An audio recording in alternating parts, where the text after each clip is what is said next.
کہتے ہیں کہ کام کر کے جب میں واپس لوٹا جا کے سویا تو مجھے پھر حضور کی زیارت نصیب ہوئی، مجھے مدینے والے محبوب کا پھر دیدار نصیب ہوا۔ حضور خواب میں آئے، فرمایا حبیب نے بتایا کچھ نہیں، بولے کچھ نہیں، بس مجھے دیکھتے جاتے تھے اور مسکراتے جاتے تھے۔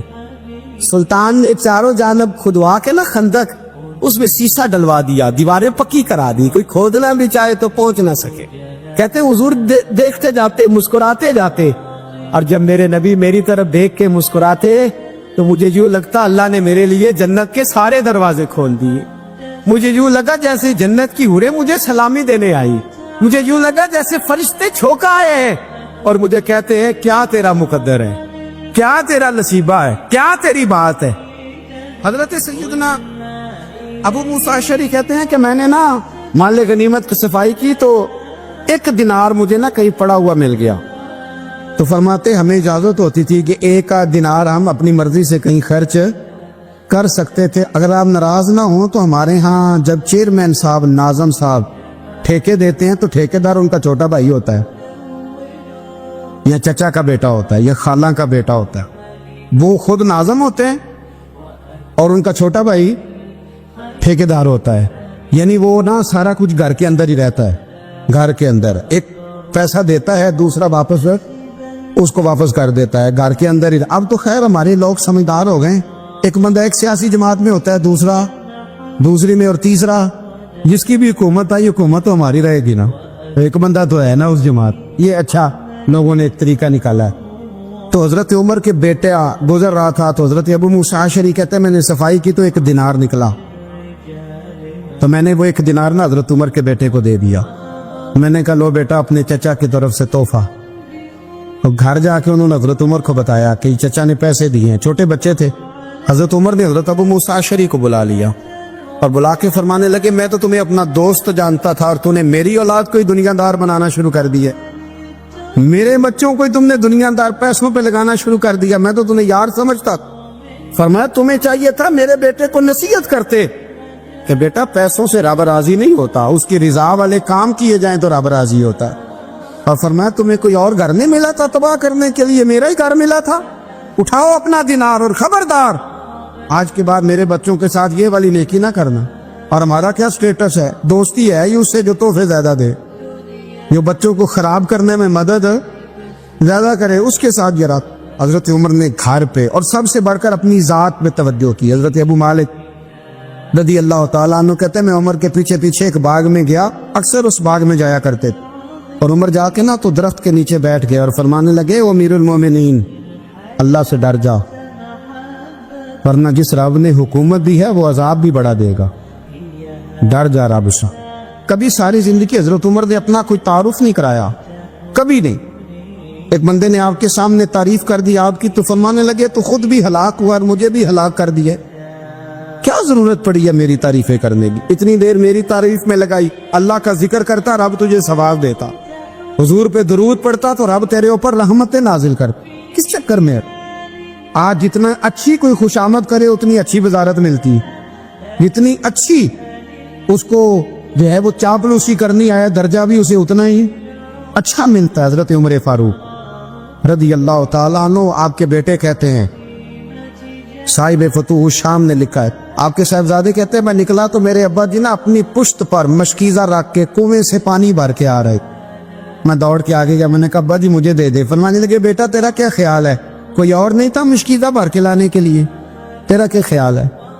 کہا ابا جی بڑے لوگ تھے پر آپ کیوں اٹھا رہے ہیں؟ فرمانے لگے نفس نا ذرا میرا بڑا ہو گیا تھا، اسے ذرا ذلیل کر رہا ہوں، ذرا اپنا محاسبہ کر رہا ہوں، یہ مجھے کہہ رہا تھا تو بڑی چیز ہے، تو میں نا ابھی مشکیزہ گھر رکھ کے آؤں گا، پھر تیری ماں نے مجھے کہا ہے کہ گھر میں لکڑیاں کوئی نہیں جلانے کے لیے، پھر میں جنگل سے لکڑیاں کاٹ کے لاؤں، امیر المومنین بن کے نا تو میرا نفس تھوڑا بڑا ہو گیا۔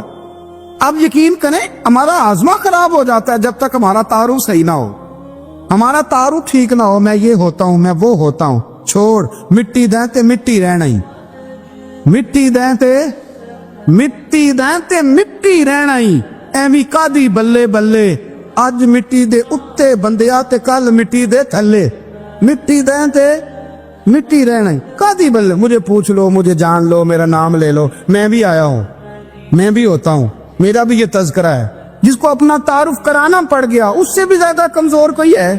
فوٹو میں دکھاتا پھرتا ہے فلانے کے ساتھ فوٹو فلانے، تو کمزور بندے یہ کام کرتا۔ حضرت عمر فاروق، اللہ اکبر، حضرت عمر جیسا بندہ 24 لاکھ مربع میل کا حکمران، اور شاہ روم کو خط لکھ کے کہتا ہے میں منت نہیں کرتا، میں حکم دیتا ہوں۔ اتنا تگڑا بندہ۔ جنگ قادسیہ کے لیے حضرت سعد بن ابی وقاص کو بھیجا، فتوح الشام پڑھ کے دیکھیں۔ حضرت عمر بڑے پریشان ہیں، اتنے دن ہو گئے کوئی رپورٹ ہی نہیں آئی۔ اب تو موبائل ہے نا، ایک منٹ کی رپورٹ لیں آپ، بلکہ آپ ایک منٹ کی فوٹو لیں، آپ رپورٹ تو دور رہ گئی۔ حضرت عمر فاروق رضی اللہ تعالیٰ عنہ بڑے پریشان ہیں کہ قادسیہ میں حضرت سعد بن ابی وقاص کے ساتھ لوگ جہاد کرنے گئے، رپورٹ کوئی نہیں آ رہی۔ اتنے پریشان تھے کہ باہر نکل کے نا اس رستے پہ بیٹھ جاتے جو رستہ قادسیہ کی طرف سے آتا تھا، جو بھی آتا جاتا پوچھتے جنگ کے کیا حالات ہیں۔ ادھر جب اللہ نے فتح دے دی نا تو حضرت سعد بن ابی وقاص رضی اللہ تعالیٰ عنہ نے ایک قاصد کو خط دے کے بھیجا، کہنے لگے عمر کے پاس جاؤ، انہیں اطلاع دو کہ الحمدللہ اللہ نے اسلام کو فتح عطا کر دی۔ یہ حضرت عمر کو جا کے دینا، وہ بڑے پریشان ہوں گے۔ وہ جو اس زمانے میں اس طرح ہوتا تھا کہ کئی دور دور سے صحابہ جو دوسرے شہروں کے ملکوں کے رہنے والے ہوتے تھے وہ بھی آ کے شامل ہو جاتے تھے جہاد میں۔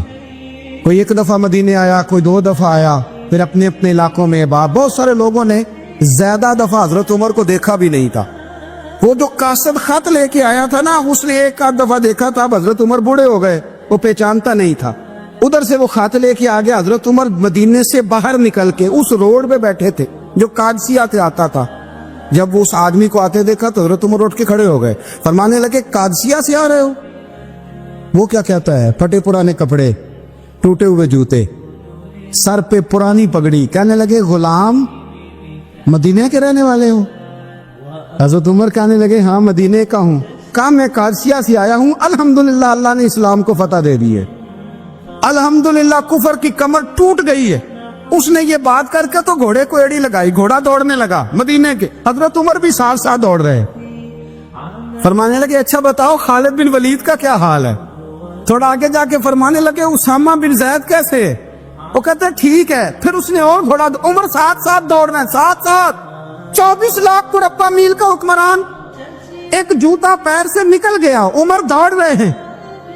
آگے جا کے پوچھتے ہیں سعد بن ابی وقاص کا کیا حال ہے؟ کہ حضور وہ بھی ٹھیک ہے۔ کتنے لوگ میرے شہید ہو گئے مسلمانوں میں سے؟ کہنے لگا صحیح گنتی کا نہیں پتا، یہ لفظ ادا ہوتے ہوتے مدینے کی سرحد آ گئی۔ لوگوں نے عمر کو گھوڑے کے ساتھ دوڑتے دیکھا تو کہا امیر المومنین کیوں دوڑ رہے ہیں؟ وہ غلام چھلانگ لگا کے نیچے آیا، قدموں میں بیٹھ گیا، کہنے لگا حضور آپ نے بتایا ہی نہیں آپ امیر المومنین ہیں۔ آپ فرمانے لگے کیا بتاتا؟ میں تو اونٹ چلانے والے کا پتر ہوں، کیا بتاتا؟ وہ عمر ہوں جس نے اپنے گناہوں کا حساب دینا ہے، کیا بتاتا؟ جو سعد بن ابی وقاص کو جہاد پہ بھیج کے خود بزدلوں کی طرح گھر میں بیٹھا ہے، کیا بتاتا؟ کوئی حیثیت نہیں، کوئی تار۔ تو نے اچھا کیا، تو تو مجاہد تھا، مجھے ساتھ ساتھ دوڑایا، تو نے اچھا کیا۔ جتنے لوگ تھے چیخے مار کے رونے لگے۔ حضرت فاروق اعظم سے کہنے لگے عمر جب تک تیرے جلوے رہیں گے اللہ کامیابیاں ہی عطا فرمائے گا، جب تک تیرا رنگ رہے گا اللہ تعالیٰ نوازتا ہی رہے گا۔ کچھ نہیں کبھی اپنا آپ ظاہر ہی نہیں کیا۔ بہت بڑے تھے، بہت بڑے تھے حضرت عمر، بڑے تھے۔ حضرت ابو رافع غلام تھے، قرآن پاک بڑا سونا پڑھتے تھے۔ حضرت عمر جب بھی انہیں ملتے کہتے ابو رافع تو عمر سے اچھا ہے، قرآن بڑا شاندار پڑھتا ہے۔ تو وہ کہتے حضور اگر میں قرآن صحیح پڑھتا ہوں تو آپ کو قرآن کی تشریح زیادہ صحیح آتی ہے، آپ بھی تو مجھ سے افضل ہیں۔ تو آپ فرماتے نہیں پھر بھی تو مجھ سے افضل ہے۔ کیوں؟ اس لیے کہ تو اپنے آقا کی نوکری بھی ٹھیک کرتا ہے اور رب کی عبادت بھی ٹھیک کرتا ہے، اور مجھے خالص صرف عبادت کرنی ہوتی ہے وہ بھی ٹھیک نہیں کر پاتا۔ ساری زندگی اپنا محاسبہ، ساری زندگی اپنے گریبان میں دیکھا، ساری زندگی اپنے آپ کو پرکھا، اپنے آپ کو ٹٹولا۔ 62 سال عمر بیت گئی۔ حضرت حذیفہ بن یمان ایک صحابی تھے، میرے نبی کریم علیہ السلام نہ ان سے راز کی باتیں کرتے تھے۔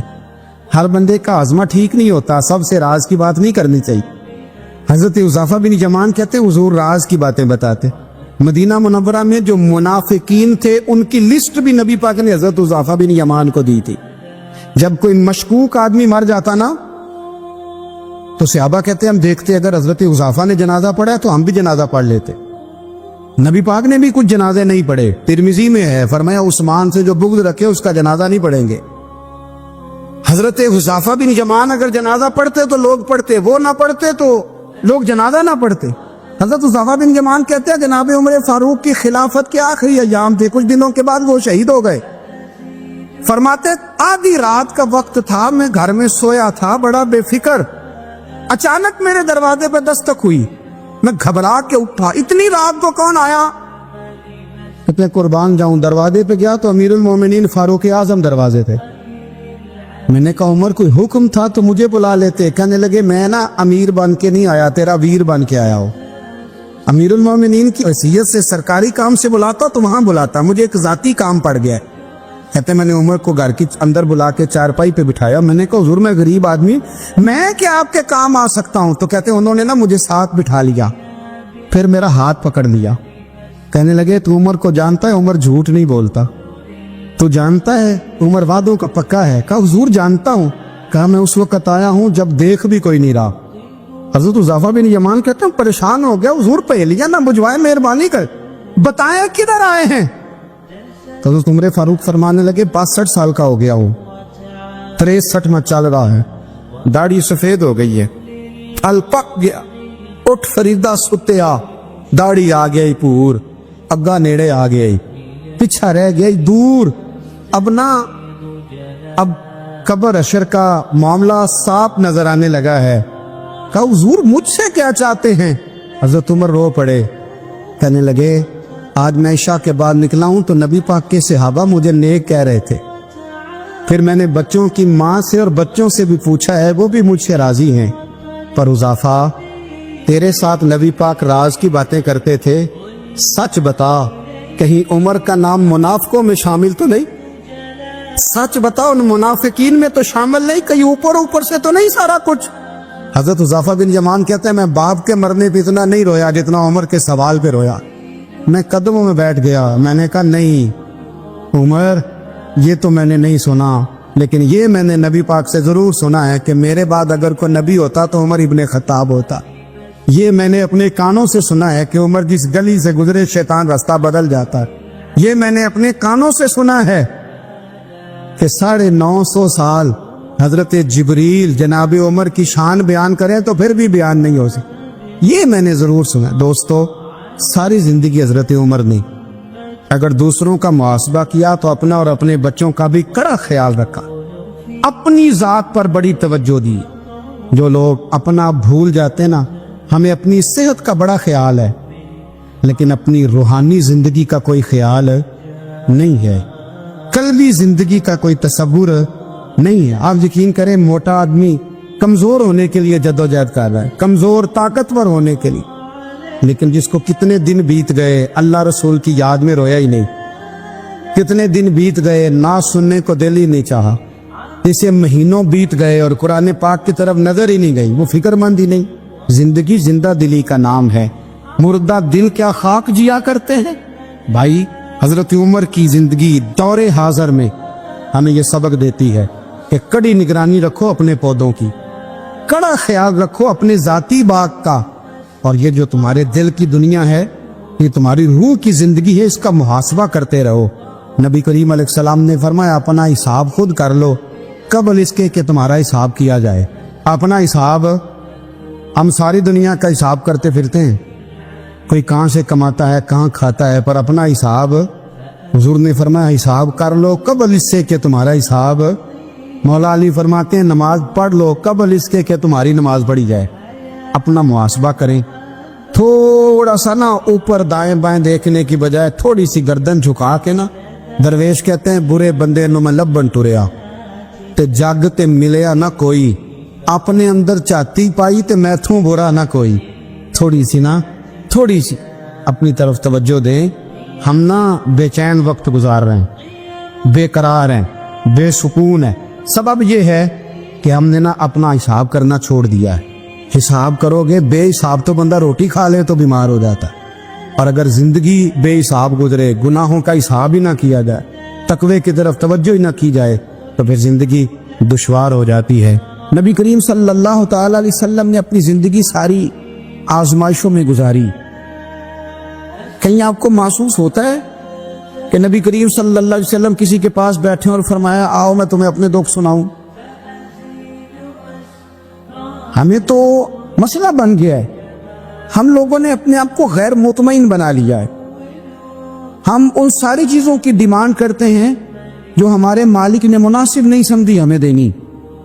ہمیں اپنے آپ کو مطمئن کرنا چاہیے، سکون میں رکھنا چاہیے.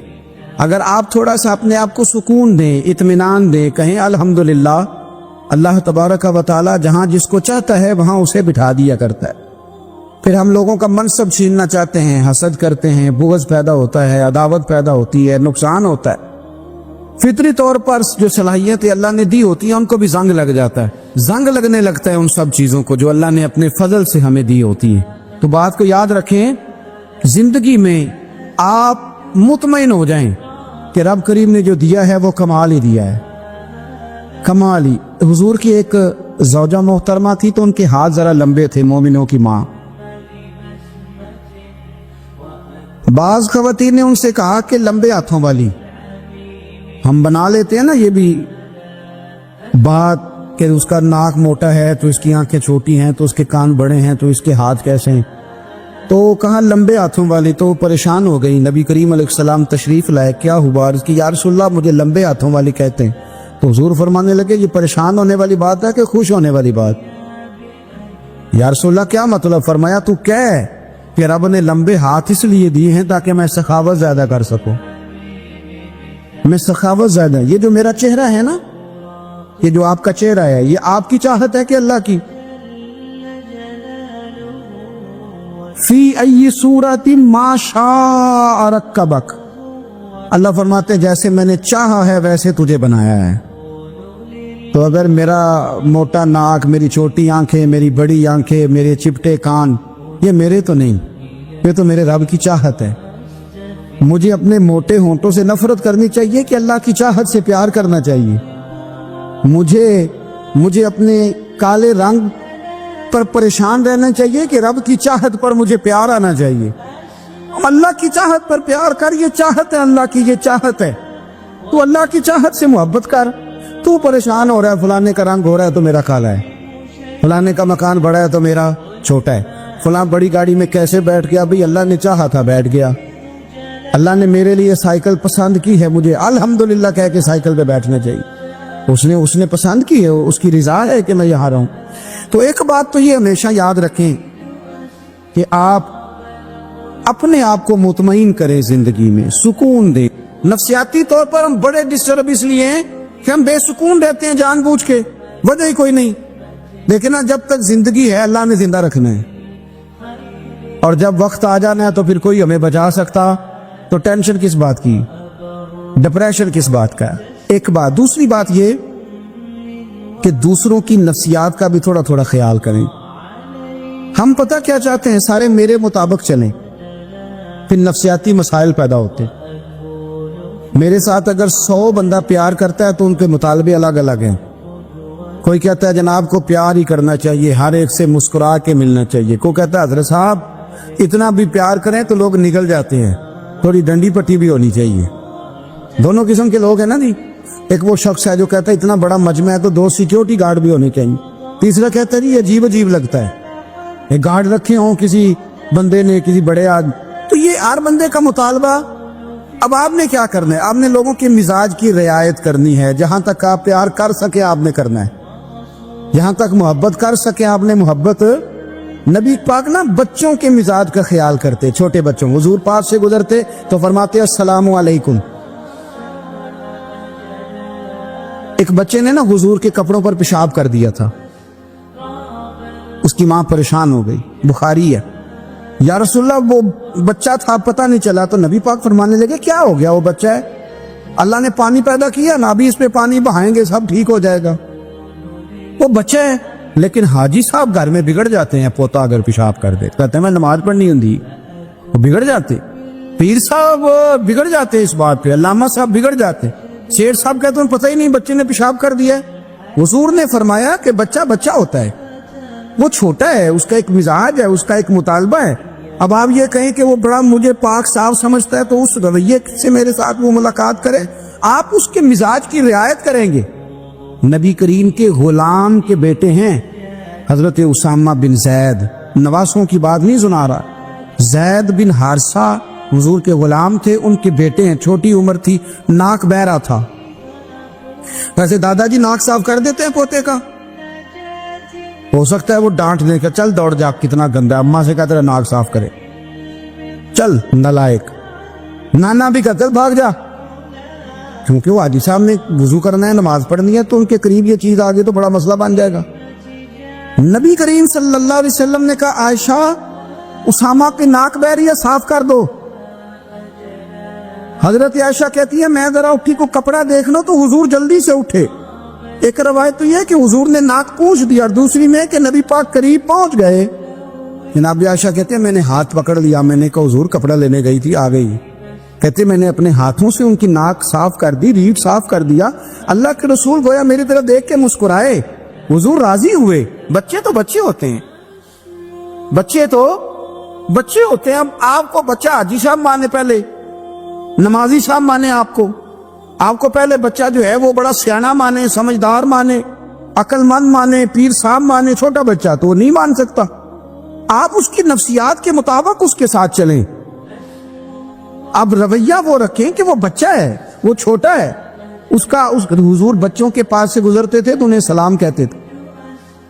آپ بھی کہتے ہیں، آج سے کہیں گے، حضور گزرتے چھوٹے کہتے السلام علیکم۔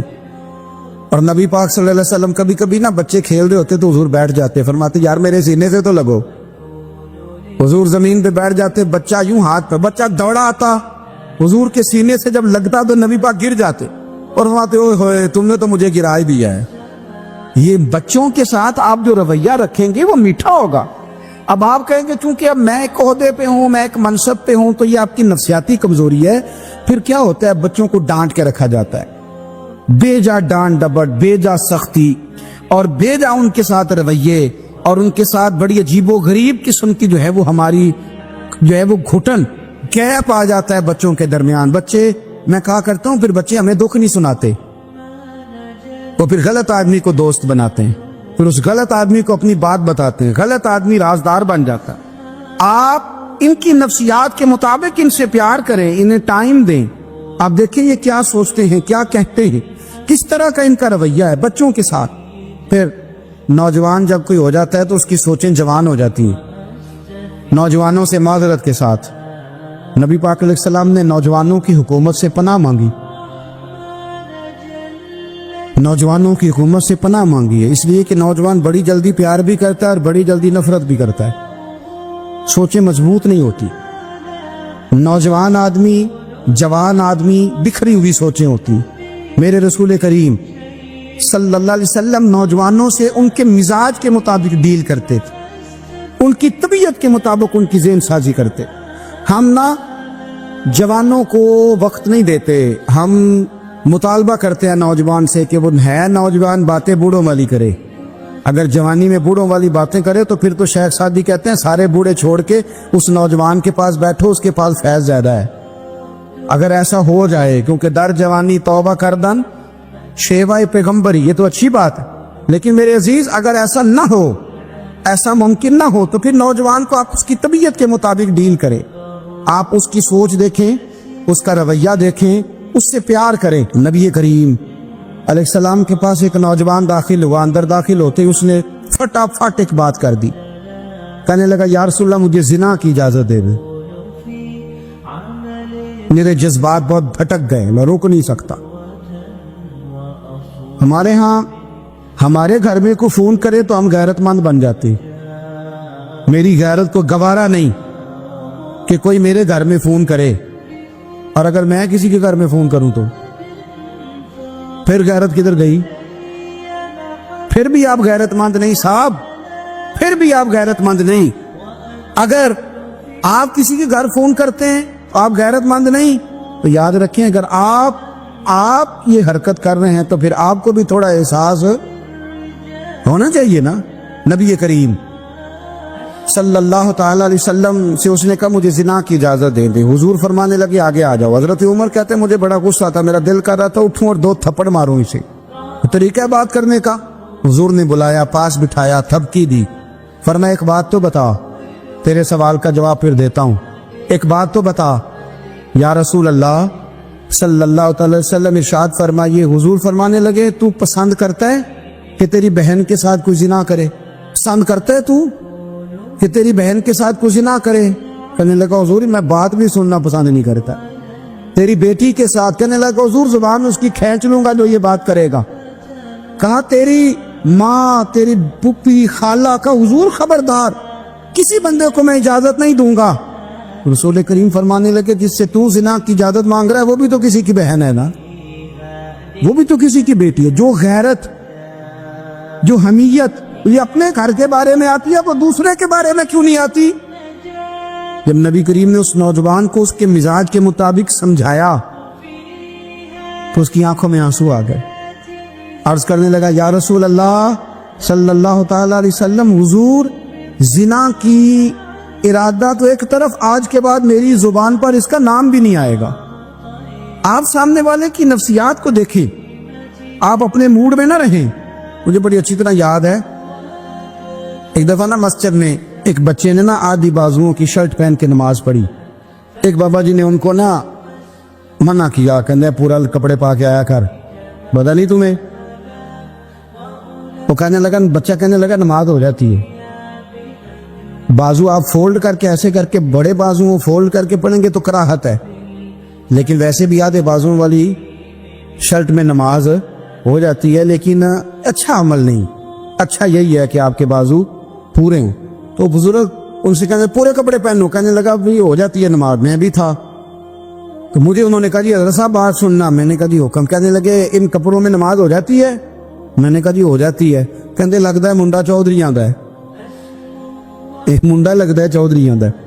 فٹافٹ اسی وقت انہی پیروں پہ میں کہا جی کہ ہے واقعی چودھریوں کا بچہ. لیکن مسئلہ یہ ہے کہ دین چودھری کے لیے بھی وہی ہے اور غریب کے لیے بھی. تو آپ اس بچے بیچارے کو اندر آنے تو دیں, اس کو مسجد میں داخل ہونے دیں, انشاءاللہ کپڑے بھی ٹھیک پہن کے آ ہی جائے گا. لیکن ہم نے تو ذہن بنا لیا ہے کہ ہم نے اپنی مرضی کے مطابق لوگوں کو قابو کرنا ہے. ہم لوگوں کی ذہن کے مطابق اترنے کو تیار نہیں, بس سارے میرے مطابق چلیں. یہ تو بات کو پیشوا کرے گا, مقتدا کرے گا, وہ بھی سمجھائے گا. رسول کریم علیہ الصلوۃ والسلام لوگوں کو جبرن نہیں جھکاتے تھے, حضور دلائل دیتے. نوجوان بچوں کو موقع دیں, انہیں سمجھائیں, انہیں قائل کریں, ان سے پیار کریں, ان کی نفسیات کو سمجھیں, اس کے مطابق ان کے ساتھ آپ ڈیل کریں, پھر آگے بڑھیں. عورتوں کے بارے میں میرے نبی کریم علیہ السلام نے بڑی نصیحت فرمائی ہے. محبوب کریم فرمانے لگے عورت ٹیڑھی پسلی سے پیدا کی گئی ہے, سیدھا کرنا چاہو گے ٹوٹ جائے گی, کہ جیسی ہے اس کے ساتھ ویسے ہی گزارا کرو, اس کی نفسیات کو سمجھ جاؤ. عورت تھوڑا سا چاہتی ہے کہ وہ کھانا پکائے تو اس کی تعریف کر دی جائے, تو بھائی کھڑی ہے صبح سے برتی خانے میں, 2 لفظ بولنے میں کوئی حرج ہے؟ اور اگر کبھی نمک زیادہ ہو بھی جائے تو کیا خیال ہے, بیوی جان بوجھ کے زیادہ ڈالتی ہے؟ اس کا شوق ہے کہ اس کی انسلٹ ہو. ہمارا رویہ اتنا سخت ہوتا ہے, بعض اوقات اتنا تکلیف دہ ہوتا ہے کہ اس سے جذبات کو ٹھیس پہنچتی, مزاج میں خرابی آتی. تھوڑی تعریف دیکھیں, عورت چاہتی ہے تھوڑا سا کہ میرے خاندان والے, میرے سسرال والے میری تھوڑی عزت کریں, تو وہ اگر سارا کچھ چھوڑ چھاڑ کے آ گئی ہے تو اس طرح ہم اپنی بیٹی کے لیے ذہن رکھتے ہیں عزت کا, اگر تھوڑا اس کے لیے بھی بنا لیں گے تو میرا خیال ہے کوئی حرج والی بات ہے. ہم نا لوگوں کا خیال رکھنے کی بجائے لوگوں کو چڑھاتے ہیں. ناراض تو نہیں ہو جائیں گے آپ؟ نہیں, رہن دینے ہیں, لگتا ہے تو ہو جانا ہے بھائی. چڑھاتے ہیں لوگ. کسی نے کہہ دیا نا کہ یہ میرے گھر نہ آئے آج کے بعد, باپ نے بیٹے کو کہہ دیا یہ تیرے رشتہ دار نہ آئے, وہ کہتا تو سویرے ضرور آئیں, ویکھاں گا تینوں کڑا ڈکدا ہے, آنا صبح. وہ کسی نے کہہ دیا نا اس گلی سے نہ گزرنا, کہنا میں ابھی گزروں گا, تو دیکھ لے جو تو نے کرنا ہے. ہم لوگوں کی نفسیات کے, بلکہ پتہ چل جائے نا فلانے کو فلان چیز بری لگتی, اس کو لوگ زبردستی کرتے, چڑھاتے ہیں, نفرتیں پیدا کرتے, اس کے اندر غرور لاتے ہیں, مزاج کے اندر چڑچڑاپن پیدا کرتے. یہ کام نہ کریں. آپ اپنے لیے کیا گراؤنڈ بنا رہے ہیں کہ لوگ آپ سے نفرت کریں, لوگ تکلیف دیں آپ کو؟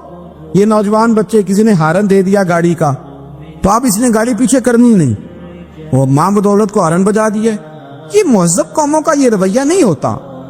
یہ تو وہ قومیں ہیں جو مطلب بڑی تنگ ہیں اپنے آپ سے، یہ بڑے آوازار لوگ ہیں۔ ٹھنڈے رہیں، میٹھے رہیں، پیار کریں، دوسروں کے جذبات کا احساس کریں۔ نبی کریم صلی اللہ تعالیٰ علیہ وسلم نے ایک دن حضرت عائشہ صدیقہ سے کہا عائشہ تیرے ساتھ ایک بات نہ کروں حضور کریں؟ فرمایا جب تو ناراض ہوتی ہے تب بھی مجھے پتہ چل جاتا ہے، اور جب تو راضی ہوتی ہے تب بھی مجھے خبر ہو جاتی ہے۔ اتنا دھیان رکھتے ہیں خامن گھر میں کہ اب اس کی پوزیشن کیا ہے اور اب یہ کیا سوچتی ہے اور کس بات پہ اس کو جو ہے وہ ناراضگی ہوتی ہے۔ مجھے جب تو راضی ہوتی ہے تب بھی پتہ ہوتا ہے، ناراض تو حضرت عائشہ کہتی ہے نہیں حضور ایسی تو بات ہی کوئی نہیں، آپ بتائیں۔ تو حضور فرمانے لگے جب میں کسی اور زوجہ کے پاس تھوڑا وقت گزار لیتا ہوں زیادہ اور جب میں آتا ہوں تو ناراض ہوتی ہے۔ یا رسول اللہ آپ کو کیسے پتا؟ فرمایا بتاؤں حضور بتائیں۔ فرمایا اس وقت جب تو قسم اٹھاتی ہے تو کہتی ہے لا و رب ابراہیم، مجھے ابراہیم کے رب کی قسم، اور جب تو مجھ سے راضی ہوتی ہے تو کہتی ہے لا و رب محمد، مجھے محمد کے رب کی قسم۔